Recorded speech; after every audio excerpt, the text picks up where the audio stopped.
benshi tumaze kubona mu ndirimbo nyinshi za gakondo nk'uko wari ubivuze, kuki wowe zikora mu gihe ndibaza n'iza gakondo z'aho uvuka z'aho ukomoka, ni gute uzikora mu gihe abandi benshi batinya kuzikora bivanye n'impamvu runaka tutavuga, wowe bigenda gute kugira ngo utinye kuzikora? Sinzi igituma wenda babitinya, kubera ko nta mbogamizi irimo, nta n'itegeko ribibuza. Ni indirimbo isa naho ikangurira, isaba uburenganzira bw'umunyamurenge cyangwa se ikiremwa muntu, kubera ko ubwo bwicanyi bwabaye icyo gihe, iyo ubirebye neza usanga n'ubu ngubu bitararangiye, n'ubu ngubu abantu baricwa. Ngira ngo abantu bamaze kuhamenya kubera ko naraharirimbye mu ndirimbo nakoze yitwa mama nzaza kukuramutsa. Ni mu gahuna, mama ari mu gahuna.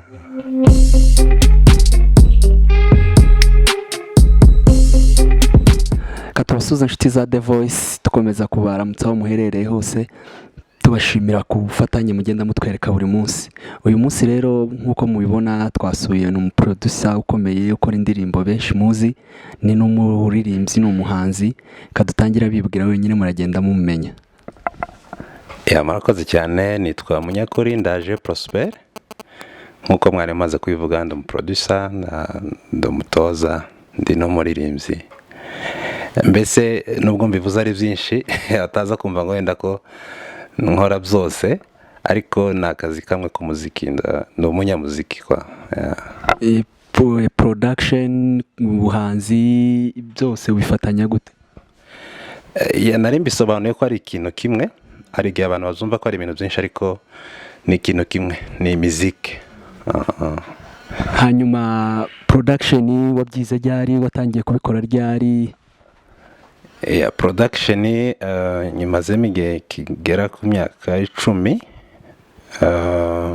naho muziki wo nawutangiye kera nkiri mutoya. None kuki wahisemo kubikora byose? Sinzi ko nabivuga, ubutoza, kuririmba, ku production, ntiwahitamo ikintu kimwe ngo uririmbe nk'uko abandi bisanzwe biba, cyangwa ngo ukore production? Ni impano, ubundi ni byiza ko wenda umuntu afata ikintu kimwe, ariko kubera ko n'ubundi wenda byose biba byenda gusa, njye nahisemo kubikora byose kuko n'ubundi nabonaga cyangwa se nabyiyumvagamo nk'umuhamagaro. Benshi bakuzi muri Ndaje Music. Ndaje Music ni label, ni izina ryawe bwite, ni iki? Ndaje Music ni izina rya studio yacu, ni umuryango, ni izina ry'umuryango. Mubishe ko nabwiye amazina yanjye harimo nanjye nitwa Ndaje. Ni izina rero rya sogokuru. Sogokuru rero yari umunyamuziki, duhitamo rero gukomerezaho yagereje. Hanyuma rero studio yacu cyangwa se wenda umuryango wacu dukora umuziki, duhitamo rero kwiyita Ndaje. Hanyuma production tubwiye ko imazemo igihe cy'imyaka irenga 10, ukora indirimbo zimeze gute? Ni indirimbo zose cyangwa hari indirimbo runaka ukora ku buryo udashobora gukora zimwe? Iyo production ni akazi, bigereranya wenda no ko umuntu yaba ari n'umucuruzi. Usibye ko wenda iyo umuntu ari umucuruzi hari igihe nyine ufata wenda ugacuruza ikintu kimwe. Hanyuma ariko indirimbo dukora, n'abantu benshi bagenda bayimbaza ati se indirimbo mukora ni zimeze gute?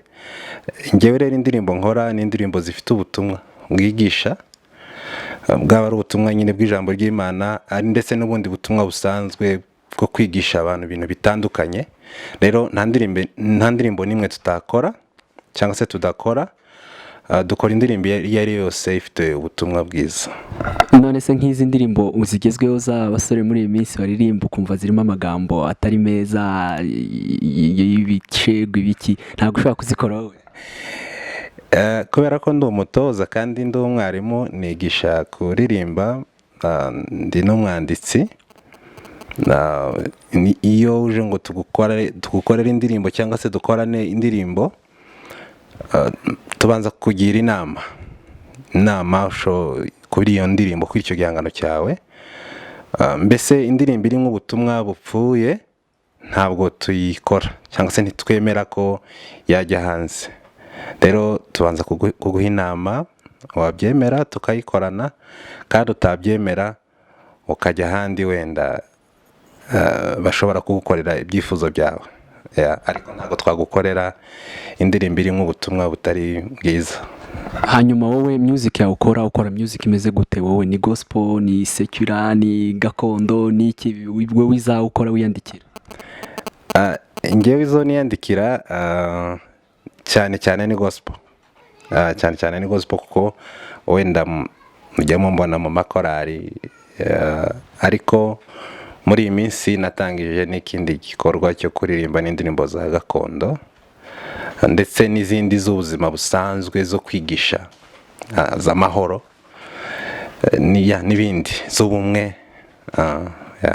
Benshi tumaze kubona mu ndirimbo nyinshi za gakondo nk'uko wari ubivuze, kuki wowe zikora mu gihe ndibaza n'iza gakondo z'aho uvuka, z'aho ukomoka, ni gute uzikora mu gihe abandi benshi batinya kuzikora bivanye n'impamvu runaka tutavuga? Wowe bigenda gute kugira ngo utinye kuzikora?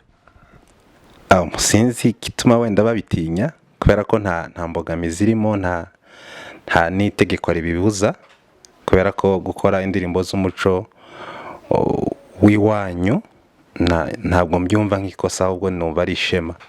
Rero nta kibazo kirimo, niyo mpamvu rero nabikora, kandi mu kuba mbikora ndanashyigikiwe n'abantu benshi, kandi mfite no kuzakora izirenze z'umuco wacu, nkazanakora n'iz'umuco cyangwa se imico y'ahandi yo mu bindi bihugu, kuko nkeneye kubyiga nabyo. Birashoboka. Hanyuma tugaruka muri production, ukorera he, ukorera ngahe, nimba wabivuga nabyo kugira ngo umuntu uri hirya ushaka gukora indirimbo azaza kugana?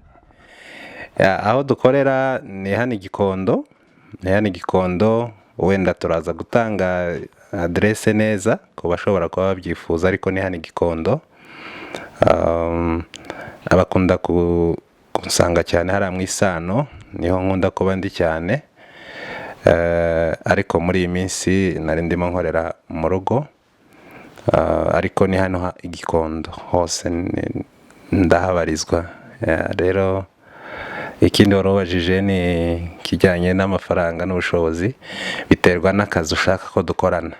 Rero akazi k'umuziki ni kanini, rero amafaranga tuyaguca cyangwa se dushyiraho igiciro cy'amafaranga bitewe n'akazi ushaka ko tugukorera uko kangana.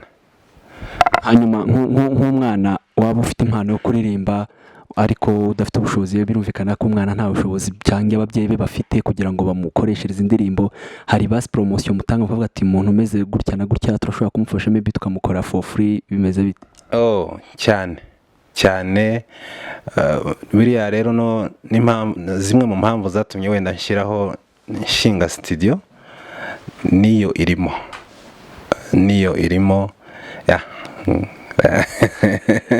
Noneho ndabikora, ndabafasha, ndetse muri ino minsi mfite igitekerezo, wenda sindatangira gushyira mu bikorwa.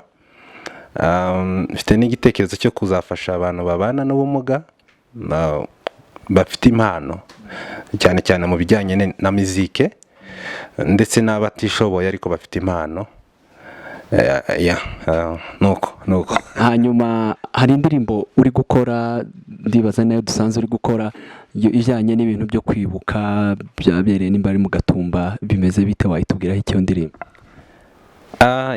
Yego, indirimbo ndimo ndayikora, kubera ko turi hafi kugera ku munsi wo kwibuka ubwicanyi bwakorewe abanyamurenge mu Gatumba mu 2004, ku kwezi kwa munani tariki 13. Ubwo rero ndimo ndakora iyo ndirimbo niyo guhumuriza abantu, ariko kandi ni indirimbo isa naho ikangurira, isaba uburenganzira bw'umunyamurenge cyangwa se ikiremwa muntu, kubera ko ubwo bwicanyi bwabaye icyo gihe iyo ubirebye neza usanga n'ubu ngubu bitararangiye, n'ubu ngubu abantu baricwa, ariko nkaba nifuza ko nyine habaho ubutabera, nicyo cyane wenda kiganje wenda muri iyo ndirimbo. Hari uburyo se mu bitegura icyo gihe cyo kwibuka, ari uko biri gutegurwa maybe bizaba cyangwa ntekereza ko wenda bizabera mu mago, mu ngo, ndamenya amakuru neza wenda ku bantu babishinzwe, ariko ndatekereza ko bizabera mu ngo nyine n'ubundi, nk'uko kubera ibihe turimo twese tubizi, ndatekereza ko aribwo buryo wenda bizakorwamo, kuko umuntu wese ahari azibuka. Hanyuma tugarutse gato muri music, imbogamizi umaze kubona muri music cyane cyane hano ukorera, cyangwa ibintu byiza umaze kuhabonera wabito? Imbogamizi zisa naho ziri rusange wenda kuba producer benshi, n'ubushobozi wenda bukeya kuri twebwe, ndetse no kuba tugana aribo bakiriya, ugasanga umuntu arifuza gukora ibintu byiza ariko ubushobozi ari bukeya, kandi natwe nk'aba producer nyine ugahita ugira imbogamizi yo kumukorera nyine ibirenze, bitewe n'uko nyine nawe nta bushobozi yabonye buhagije, bigatuma rero ushobora gukora wenda ibyo utifuzaga cyane gukora bitewe na bwa bushobozi. Wenda aho ngaho nshobora kubisobanura neza, ngatanga nk'urugero. Hari nk'umuntu uza wenda akavuga ati wenda arashaka indirimbo wenda ikoze mu buryo bwa live, n'urugero irikodinze wenda donc na bande, mukoresheje bande y'abantu batandukanye cyangwa se benshi, ariko wareba amafaranga ari gutanga ugasanga niba wari gukoresha bande y'abacuranzi 6, ugasanga amafaranga ari gutanga ari kwishura abacuranzi 2, ugahita wibaza urahamagaza ya bande, igahita iba imbogamizi yo gukora ibintu byiza. Iyo ni imbogamizi kuri twebwe, icyo twifuza gutanga cyane ntabwo ari cyo wenda dutanga, nubwo tugerageza mu bundi buryo, ariko iyo ni imbogamizi ikomeye cyane. Kandi indi nanone ikaba imbogamizi y'imyumvire ikiri hasi y'abakiriya, y'abaririmbyi batekereza nyine gukora nyine bingana n'ubushobozi, agatekereza ko yakora indirimbo 8 mu gihe yagakoze 1, 2, ariko ikaba nziza, ikazamara igihe cyose. Imbogamizi zo ntizabura, zirahari, ariko iyo ngiyo ni ihagarariye izindi. Hanyuma ninde muhanzi umaze gukorera indirimbo navuga yahitinze abantu benshi dushobora kuba tuzi indirimbo imwe nawe uvuga ati indirimbo narayikoze irakundwa? Ntabwo nkunda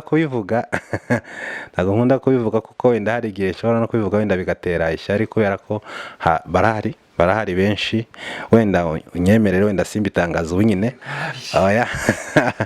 reka barahari birazwi wenda abo twakoranye, usibye ko ngiye cyane nkunda gukorera amatsinda, ariko n'abahanzi barahari. Hanyuma iyo wakoze none igakundwa ni nako